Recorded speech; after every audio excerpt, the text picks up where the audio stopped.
Well, the dispute between the Chinese and U.S. government over wheat production subsidies continues.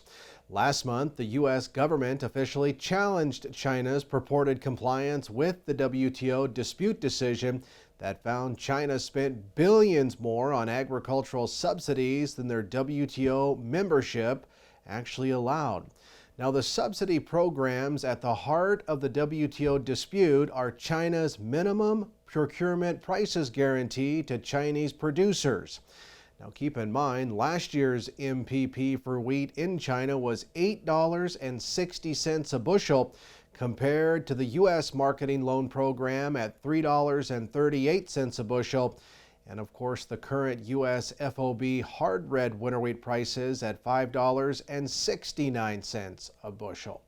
Dalton Henry is the U.S. Wheat Associates Vice President of Policy and says they welcome the continued work on this case by the U.S. Trade Representative and hope to see an end to distortive policies like this that impede our ability to meet global demand for a diverse supply of high-quality wheat.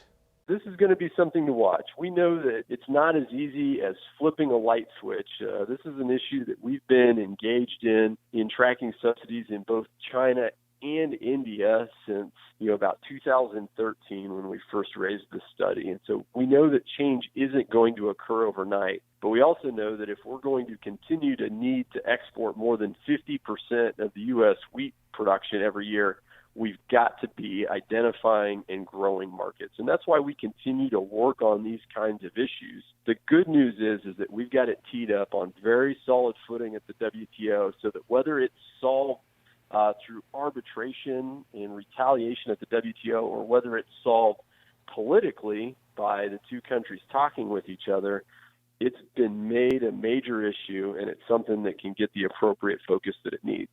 And he says another concern of the U.S. wheat industry is China's wheat stocks, which, by the way, are now projected to end this year at an astounding 162.5 million metric tons, comprising 52% of the entire world's wheat ending stocks.